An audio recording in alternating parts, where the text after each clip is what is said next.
Welcome to the Look Good, Move Well podcast. Okay, can we talk about how immaculate the vibe was in the gym today? We can talk about it, yeah. Immaculate? Immaculate. Yeah. We haven't had that many people in quite a while, right? Not since Meg's birthday. Well, I mean, even that was kind of like a different vibe. It was different, yeah. I mean, it was a great vibe, but it was like we had a group class going on. Today was like the old days of like everyone doing their own thing, but just sort of in the same vicinity. Yeah. Which is it was so cool. fun. We had like a PT session going on. We had like 4 people training like Olympic lift, or 3 people training Olympic lifts at the same time. Yeah, 5 coaches in the house. It was cool. Yeah. Super cool. It was special for me because, just like you said, there's something really cool about everyone doing their own thing where you know that everyone has their focus for the day and the thing that they've really set out to accomplish in that training session. But it's just such a supportive environment to be in with people who understand how to move around the gym and how to support one another and yet stay focused on your own thing at the same time. So yeah, totally. Rare. I love it. Yep. I enjoyed it. And like I said, well, actually, I said this on the, I said we were doing like a little YouTube recap, but I was like, I kind of knew it was going to there was going to be a vibe today, and I was all jazzed to come in and have a physical performance that matched the vibe. Mm-hmm. Didn't quite work out that way. It looked pretty good. I mean, you got your negative splits on the kettlebell thing. I can make subpar workouts look like they're good. I'm good at making it look good. That's your job. Yeah, I learned enough. I've failed, famously many a time in CrossFit to be like, yeah, let's not go. Don't go full ham. Just back it off so you look like you know what you're doing. Mm-hmm. So, would you say that given your low recovery, that's a good way to go to dial back your expectations of going ham? Yeah. Well, I mean, I knew it. I was saying I had that hope yesterday, but then waking up today, I was like, oh, it's not gonna go. And it made me like my last set is interestingly enough, I worked up to a moderately tough set of 3 in the snatch today, and I did my second to last set, and I was like, ooh, that was not great. I'm gonna have to really, I'm gonna do one more set, but I'm really have to get after it. I was using lifting straps, which is all I do with snatches these days. Mm-hmm. But I chalked up on top of the lifting strap. Last set was money. I was like, whoa, I should go another one. And then I was like, no, you shouldn't. You should not go another one. You just stop right now while you're ahead. Yeah. So I did not go one more. Yeah. Go ahead. Well, that's a good motto for the day, which I think will help us bring in our topic today. Cool. Okay.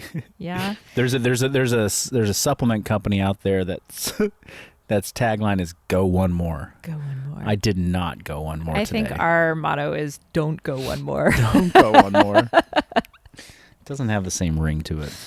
Yeah. Well, before I introduce the topic for today, I just want to say that the last few weeks have been outstanding with people writing in their topic suggestions and requests. It was like a little bit of a trickle, and then all of a sudden people just came out of the woodwork, and we were getting so many good ones. People were DMing me, people DM Marcus, people were sending emails. We absolutely love it, and we've been saving them all, and we will get to your topic, but because we have so many, it may take us a little while. I love it. I love Satyam giving the shout out and the call out today for that. Yeah. And then secondly, what that made me think of is, what is woodwork? Because I use that. Coming out of the woodwork. What is woodwork? What is the woodwork? We just came out of it. People are coming out of it, but where is the woodwork? The literal woodwork or the metaphorical woodwork? Either. I mean, I get the metaphorical woodwork, but like, what's the literal woodwork that I need to attach to this image of people coming out of? And do we need to get an AI, image creator to kind of coming out of the woodwork? We may need functional to visualize bodybuilder coming this. out of woodwork? Like, Nate can get that for Nate us. can do it. Slap that visual onto this YouTube episode. Yeah. Well, what I think of the woodwork as the wood frame of a house, and when termites come out, it's like they're coming out of nowhere, and there's just so many of them, and they're coming out of the woodwork. Wow. Yeah, that's what I envision. I don't know if that's correct or not. That's great. That's totally not what I was thinking about. What were you thinking about? I don't know. I was thinking about like some like kind of like creepy like woody forest, like with sort of like a, you know, some type of Worker? well, not even a worker, but like the woodwork is the forest, and then you're like some kind of White Walker, kind of like walking out of the people are coming out of like people are creeping up on you like the White Walkers. Yeah. Okay, now I'm curious. I'm going to go look up the origin of that expression. Well, okay. All right, That's what Nate's here for. All right. Let's focus on the topic. What's the topic? The topic. Okay. All right. So this is our first episode of the new year, and we had a great Happy New Year! Yeah. Happy New Sorry, Year. I forgot about that, everyone. Or is Sorry. it? Maybe it's coming out the 31st. I've lost track of when these episodes are coming out. If it's not the first episode, it's the last episode of the year, so it'll be about to be the new year. Either way, The 30th, I'm going to just say it'll be- Happy New Year! It's the time to say Happy New Year. So Happy New Year, everyone. Great. And Aaron has a great comment, which I think also ties to another question, which I'll get to in a moment. He says, I hate when I hear people say I don't have the time for this or that. Truly, he wants us to break down how much time it would take to commit to various goals and outcomes. Let's get realistic about time. And also related to time, Mick recently became a dad. Congrats, Mick. And he's always been really flaky with movement and diet holistically, but it's always something that he's done to clear the mind, and it makes him feel a little more human, relatable. So he's been jumping between programs, and he's loving Persist, but with everything that he has going on, he wants to know what tips or tricks we have to squeeze in a little bit of extra workout, dial in nutrition, while, you know, managing his house, family, career, etc. So I thought that this would be a cool topic to look at from a functional bodybuilding lens of how we approach time, both short and long, to accomplish our goals. Wow. Great one. Thanks for those questions, comments, inquiries from everybody. Mick and Andrew, is that right? Aaron. Excuse me, Aaron. Yeah, and it's like I'm right there with you, Aaron. Someone saying I don't have time for that. It's like, well, then don't talk about it, and don't say you want it. Like, just don't do it. You know, if you don't have time for it, if you truly don't believe you have time for it, then you already lost. So don't bother. And I'd love to help people kind of overcome that and realize, like, hey, I could actually accomplish something with less commitment and less energy that I think it's going to take. But it's just as valuable to be like, actually, that's going to be really hard. It's going to take a lot of hours, and you probably shouldn't aim that high because you'll likely not be successful given your current circumstances. I want you to pick the thing and the goal that's going to force you to stretch yourself just a little bit. I don't want you to undershoot. And I don't want you to way overshoot. I want you to kind of shoot just above what you think you really can accomplish. And that, I think, that's where like real growth happens, where, you know, you come face to face with some struggle, but if you put the pieces together, you can overcome, and you can achieve those goals, and you can get what you want out of it. So, you know, if to tell Mick, like, hey, this is a great time for you to like do a bodybuilding show. That's not right. You know, you just had a new child. Probably not the best if you haven't done that 20 times before, right? It's like Travis Mayer can go to the CrossFit Games after his fourth kid, but that's because he was to the CrossFit Games before he had any kids, and he's been doing it for, you know, 8 or 9 years, and he's got that dialed in. It's like to create a stretch goal for yourself that's way beyond what you've done in the past under difficult circumstances that would be, you know, misguided. I'm just sitting here having so many thoughts and feelings about time, especially those long-term goals, because I don't remember when I set this goal, but it was close to the new year. It was either like right around the new year or just a few months into the year that I set the goal for myself of getting my first strict muscle up. And now we are at the end of 2022 and I haven't gotten it yet. And it's embarrassing a little bit to just be like, why do other people seem to do this so easily? And it's taken me almost a year to get this one silly thing to happen. And then it's going to be the new year. And like, I may not even be able to get like my last attempt of the year. And so it's like all these things of like, oh, you didn't get it by the end of the year or whatever. And it's like, just I've been chipping away at this thing for an entire year, like for so long, and like just putting in the work, like, you know, session after session after session.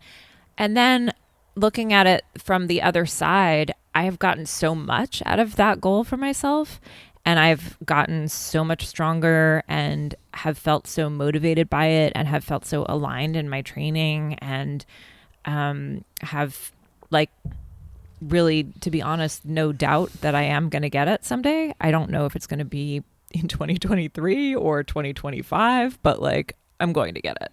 Yep. So there's something about choosing the right goal for yourself and also knowing your own internal relationship with time and what you can stretch yourself to accomplish in a situation that you might not be that comfortable with. Like other people might not be able to hack having a goal that takes a year, and some people might be able to hack having a goal that takes 10 years.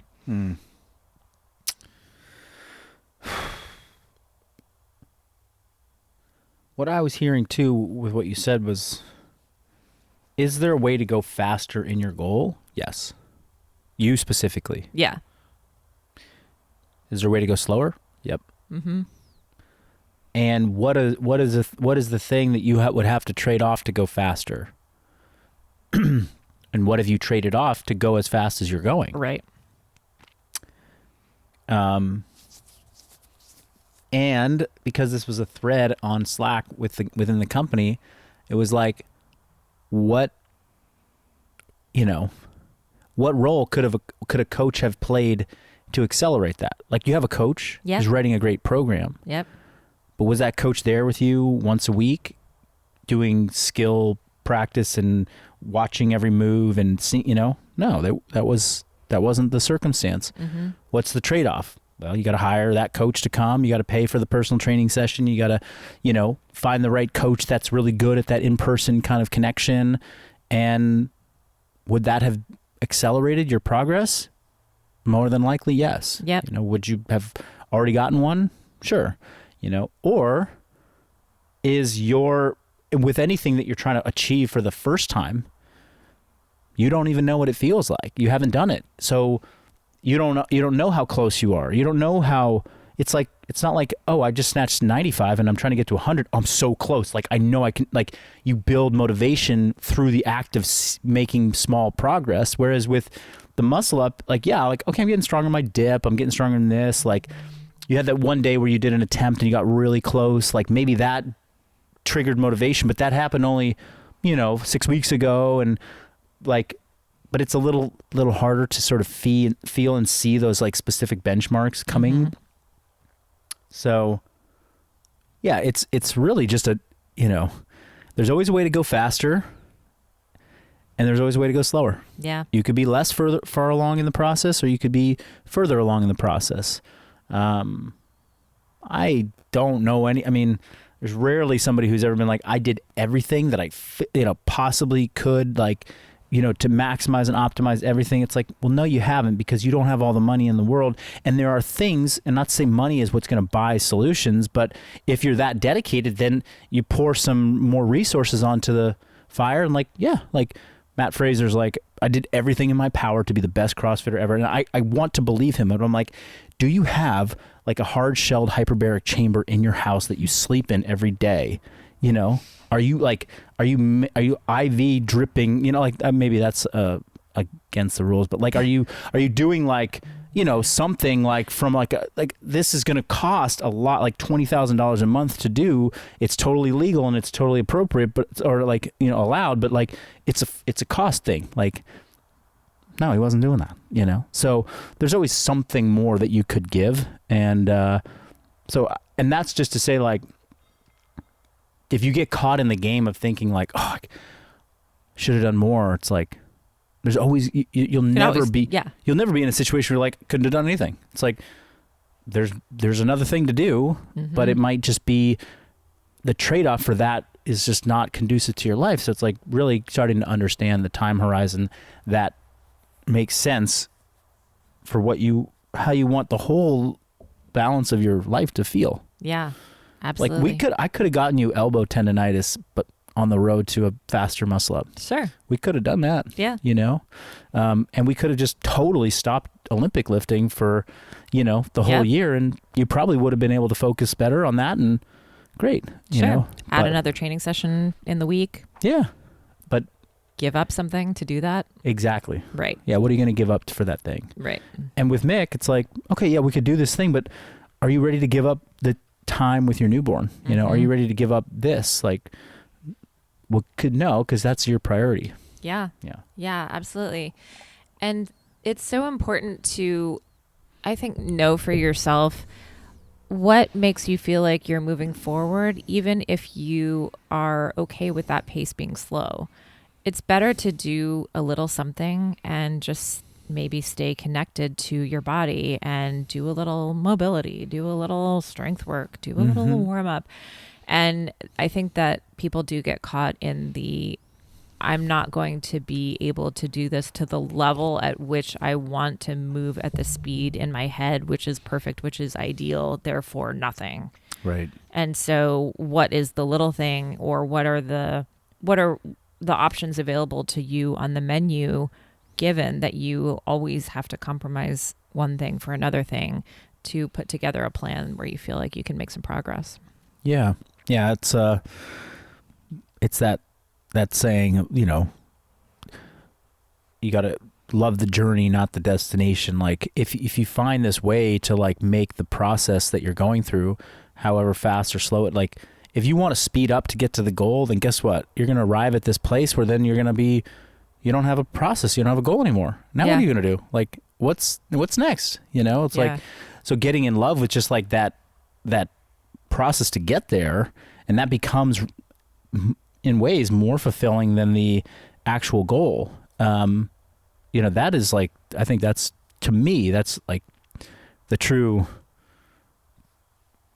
North Star. Like that's what I want. In answering a question recently, do I miss competing? It's like, no, I miss waking up each day with a plan to be the best CrossFit athlete that I could be, and really not feeling any time pressure to be the best. It's like, if I'm just continuing to make progress, like if I went from 38th place in the first year I competed to 23rd place in the second year to 12th place in the next year, it's like, I'm fine with that. I didn't win. I didn't get on the podium, but I was making progress, and that felt really good. And I would have kept going had I felt like I can keep on this timeline in this process, and I can enjoy it and not feel like I'm rushed. And that was when things changed for me. It's like, oh, no. Time is going to feel very different very shortly here, and I'm not going to be able to stay in this cadence, and therefore I'm going to feel like I'm not doing it like I used to be able to do it, and that's not going to be rewarding. And it just changed the whole dynamic of how I engaged in the process of betterment, because I didn't want to go slower towards my goal, and there's no way I was going to go faster, and I didn't want to just drop off and go the other direction. And so all of that was like, I'll change my focus to something else. Yeah. How do you think about this question of, I don't have enough time for this or that. I don't have enough time to work out? Because we've been working on a number of programs and different ways to use our training in the last year that give people short on time options, because we just want to have the full menu available for people to be able to get something done. But then that can be at odds sometimes with, I think personally, is a sense of dedication that at a certain level you need to have to your fitness. Like Mm-hmm. it's maybe my fitness isn't something I should just be squeezing in. So how do you think about that?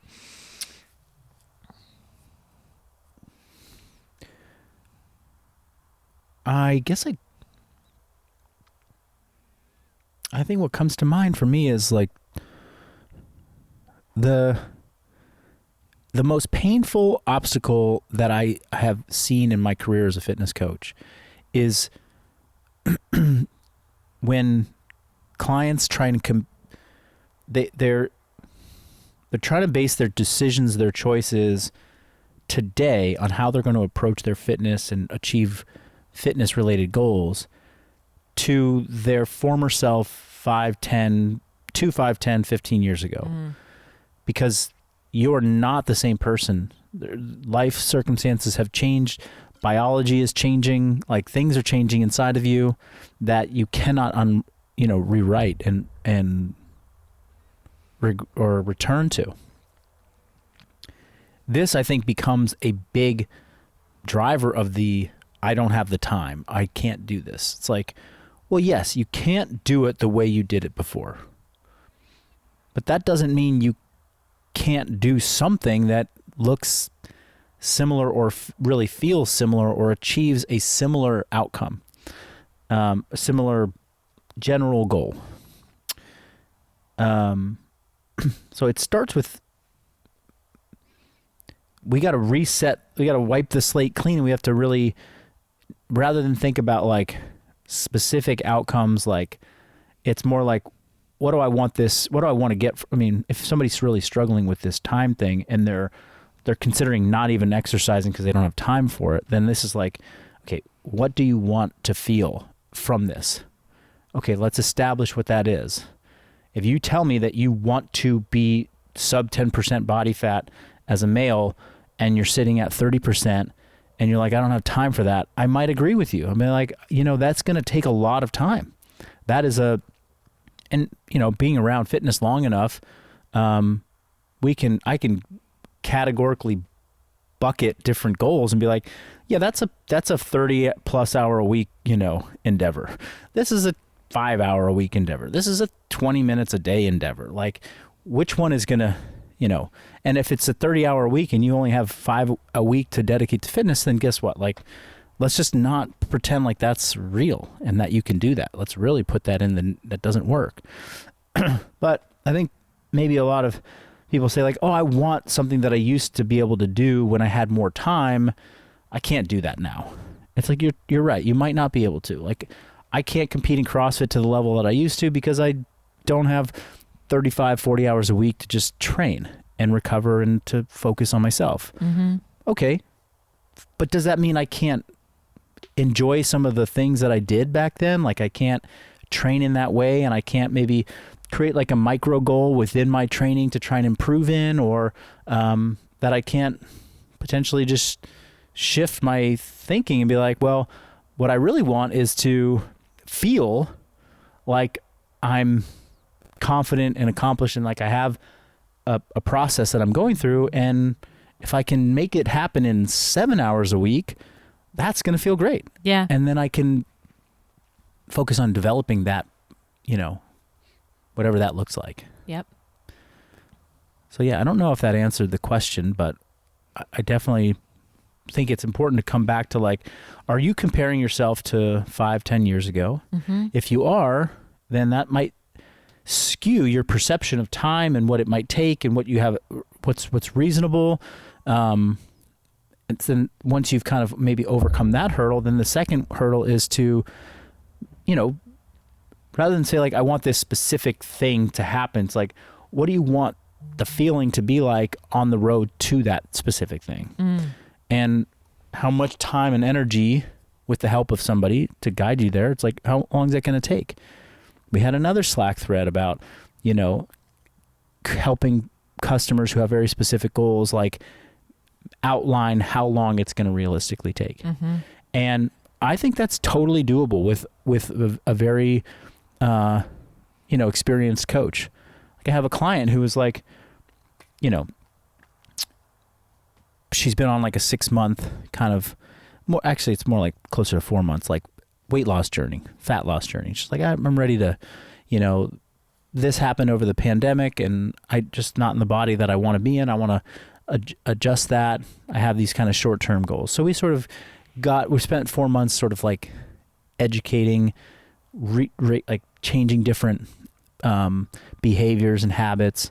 And she's down, I think, overall about 9 pounds in that period of time, which is pretty solid for, 4 to 6 months. It's not the fastest it could be, but it's pretty sustainable. Yeah. And then we did a body composition scan at this point. We didn't do it at the beginning.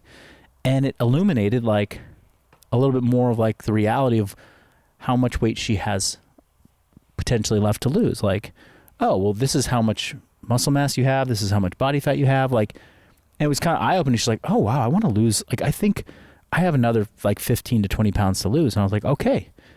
So that's going to be about a year, like 12 months. If we want to lose a pound a month or 1.5 pounds a month, that's sustainable. That's going to take us 12 months to get those next 18 pounds off. And so how do we do that? We do it this way. We just sort of like kind of mapped out based upon what she can commit to. She can't go into a 1,000 calorie deficit. Right. She would lose total brain function, and she has 2 kids and a pretty busy career. Yeah. And she can't go and train, 4 hours a day. She can't start like ramping up her physical activity to like being a marathon runner and just burning tons of calories, nor is that going to be conducive to her keeping her muscle. So I'm like, okay, well, this is more realistic. And we sort of map that out on the heels of like, you've done something for the past 4 months. This is an indicator as to what is realistic for you. Yeah. So if somebody's like, has not been doing anything and they're like, what's a realistic way that I can approach this next thing? It's like, well, you haven't done anything. So we can't add 700% to that. We can maybe add 20 to 30% to that. Like, let's see, what that's going to look like. I'm just really struck by how the pitfalls when it comes to time and what we think we can do and what we feel satisfied by accomplishing, so much of that revolves around how we see it in our mind versus the action itself. Mm-hmm. And I was just thinking about this in relation to Mick's question, because just last night, I'm trying to stay on top of my mobility training and get my sessions in every week that I've committed to. And I was already a day behind, and it was late after a long, exhausting day, and I just wanted to go to bed. And I thought, okay, I really don't want to do my mobility training, but I want to at least get some of it in. And so I was like, the reason I feel blocked right now was that I always have this sort of perfectionist mentality where if I'm going to take on a training session, whether that's 15 minutes of mobility or a 90-minute to 2-hour session in the gym, I'm going to give everything my full effort and my full attention and my full focus and try to execute the movement as well as I can. Yeah. And I knew I didn't have that in me. So I was like, well, what if I just do it, but shitty? What if I just do half of it? Yeah. Which is so hard for me. Right. But I did just that. I did like not the most great looking mobility moves, and I got something in, and that was way better than having not done anything at all to just squeeze it in there. Right. God. Yeah. There are certain companies out there, brands that I see like really pushing that message, and they do such a good job to say like, yeah, you can't train for an hour today, but you can do 10 minutes of something, and gosh, you're going to feel way better if you do that. I like the idea of helping people map out realistic like plans and goals that therefore they don't wake up 3 to 5 days out of the week and be like, oh, I can't get to the thing that I wanted to do. Because that's demoralizing. It's like, I want you to wake up 9 days out of 10 and be like, I can do this because I planned for the right, I set my expectations correctly, and then the one day that you can't, it's like, then I want you to feel also this like empowerment to be like, I'm just going to go do 50% of it. And that's fine. Mm-hmm. I'm going to go just do my warm up and then shut it down for the day, So, yeah, it's like, if it's a daily occurrence where you're like, oh, I can't do the thing, should I just go do like half of it? It's like, No, because the thing should be half of it every day. Like, you should wake up every day and be like, oh yeah, this is the thing. Like, you shouldn't be led to believe that you can do twice as much, because that's not what you can do every day. So maybe that's a good like tool for people. It's like, on a given week, how many days did you wake up and feel like, I just can't meet my goal today? If it's more than one a week for consecutive weeks, then you bit off too much. Mm-hmm. And it's time to just adjust back. Because if you wake up and you're like, I can do it, and you go do it, and then the next day you wake up, I can do it, and you go do it. All right, I'm going to throw some numbers at this. You wake up and it says, go do 2, and you go do 2. And you do 2 every single day, all week, and you're just winning at your goal of 2. Compare that to the person who wakes up and it says, go do 4. I'll just do 2. Mm-hmm. Next day, do 4. Oh, I'm just going to do 2. Day 3, go do 4. Fuck it, I'm not even like close. Like, why am I even trying? Yeah. Right? That's so true. That happens in training. That happens in dieting. It's like, hey, today is 1,000 calories. That's all you can eat today. That was hard. Tomorrow, 1,000 calories. I had 1,200 today. I went over. I was so hungry. Next day, geez, 1,200 again. Next day, fuck it. I just can't even do this goal. And so you eat 3,000 that day. So your average is now closer to like 1,600. Well, if you had just woke up each day and said the goal is 1,400, you would have been successful every day, and you would have felt like, oh, I'm getting a full meal, like. This is great. I mean, this is like a great example of what we talked about last week on the podcast, but feedback. It's like, nobody wants to not finish their workout. Mm-hmm. People want to finish their workout. Yeah. And that is a big obstacle to like feeling like I'm confident in what I'm doing. Yeah. Yeah, it builds that momentum. I think one other thing for nutrition is just to really watch that all or nothing mentality when it comes to those days where you've got a newborn baby and you've got a job and you've got your thing you're trying to get done, and it seems like there's no way you could ever track all of your meals and hit your macros and even maybe hit your protein. So it's like, well, what do you do in that situation? Or what would you advise a client do? Because you personally are probably never in that situation. No, I'm in that. I'm in that situation. Yeah. And it's not like because I wake up and I can't hit the numbers. It's that if it become too attached to the numbers and you're hitting it day in, day out, and you get fatigue from that, then inevitably you're going to rebel against it. Yeah. Like, it has to feel like so doable and exciting that you wake up the next day like, I want to hit that thing again. I want to do that again. Yeah. And this is where like this concept of flexible dieting is like really has been very impactful for me. It's like I can hit my macros with the perfect quote, air quote, foods, that are the most bioavailable. They digest the best. They are, devoid of all pesticide and chemicals. Like, it's just, this is the best thing, right? But the work that goes into preparing that food, to sourcing it, to keeping it fresh, keep it like that can be exhausting. Mm-hmm. Whereas like if I just grab like a microwavable bag of popcorn, it's like it's got some fat, it's got some carbs, it's got a tiny amount of protein, but it saves me from having to like prep out extra sweet potatoes and get to this thing, and it tastes super delicious, and it's a convenience, and it's just it's a pleasurable, like, fun activity to eat popcorn for me. So I'm like, okay, if I have that, then it can totally fit in the landscape of what I'm doing, but it makes it like more sustainable. And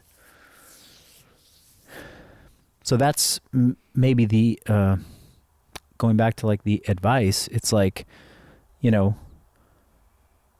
create create the measurable goal that is like the most important to the overall scheme of like nutrition, which is protein. Like just limit it to protein, and then the stuff that fills in around that, like make that, just be really relaxed about it. And if you do that for a long enough period of time, most likely you'll see, oh, this is great. This is working for me. And the alternative might be like, oh, this is working great for me, and I want to do a little bit more. I want to be a little bit more precise. Yeah. But this ongoing pursuit of precision with nutrition is like perpetual pursuit of like the perfect meal. It doesn't exist for anybody. So this is why it's like always come back to that foundation of like, just get your protein in and then eat the things that make you feel happy and excited to wake up and do it again. And if you do that, 28 days out of 30 in a month, and at the vast majority of people will feel and look and be performing better,